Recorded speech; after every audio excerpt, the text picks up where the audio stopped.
আসসালামু আলাইকুম দর্শক, আপনারা প্রথমে এই ভিডিওটি দেখুন, তারপর আমি কিছু কথা বলতেছি এই ভিডিও সম্পর্কে।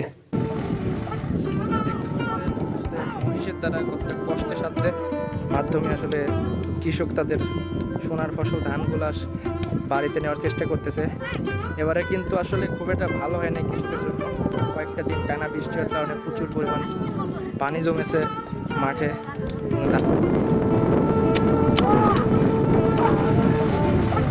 দেখতে পাচ্ছেন আসলে মহিষের দ্বারা কতটা কষ্টের সাথে মাধ্যমে আসলে কৃষক তাদের সোনার ফসল ধানগুলা বাড়িতে নেওয়ার চেষ্টা করতেছে।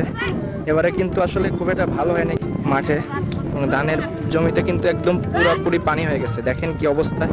আসলে পরিবেশ আমাদের গ্রামের অনেকটা এলাকা জুড়ে কিন্তু আসলে একদম পানিতে ভরপুর হয়ে গেছে। কৃষকরা কোনো উপায় নেই। দেখেন কতটা কষ্ট ধানগুলো আসলে পার করতেছে, দেখলে খুব কষ্ট হয়। দেখেন আসলে তারা কিন্তু পানি পেনগুলো আসলে পার করতেছে, দেখলে খুব কষ্ট হয়।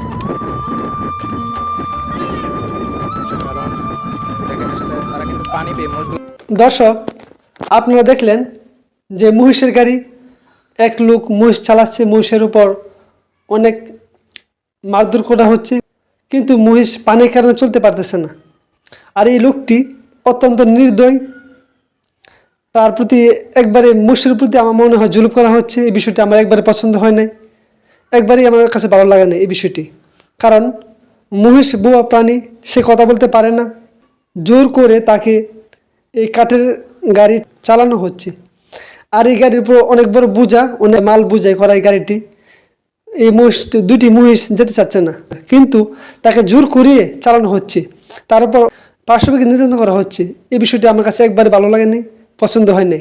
আমরা যারা মানুষ রয়েছি তারা একটু সামান্য একটি ব্যথা পেলে, সামান্য একটি কাটা ফুটলে আমরা ব্যথা পাই, আমরা সেটা প্রকাশ করতে পারি। কিন্তু গরু, ছাগল, মহিষ প্রাণী যারা আছে তারা কথা বলতে পারে না, তারা নিজের সুখ দুঃখ শেয়ার করতে পারে না, বলতে পারে না।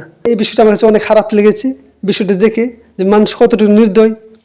মসজিদে হুজুরের কাছ থেকে শুনেছি যে নবী সাল্লাল্লাহু আলাইহি ওয়াসাল্লাম বলেন, যে ব্যক্তি কোনো পশু পাখি বা প্রাণীর উপর দয়া করে না, আল্লাহ তাআলা তার প্রতি দয়া করেন না।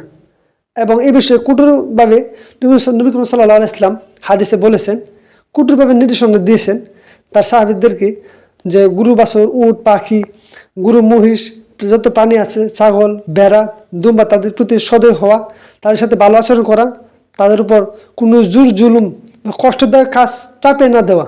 আল্লাহ তাআলা আমাদের সবাইকে বুঝার তৌফিক দান করুক, সবাইকে হেদায়েত দান করুক। যারা এসব কাজ করে তাদেরকে আল্লাহ তাআলা হেফাজত করুক এবং হেদায়েত দান করুক। দর্শক, ভিডিওটি আপনাদের কাছে কেমন লাগছে তা আমাদেরকে কমেন্ট করে জানান। ভিডিওটি ভালো লাগলে লাইক করুন এবং চ্যানেলটি সাবস্ক্রাইব করুন। ধন্যবাদ সবাইকে ভিডিওটি দেখার জন্য, অসংখ্য ধন্যবাদ আপনাদেরকে এতক্ষণ আমাদের সাথে থাকার জন্য।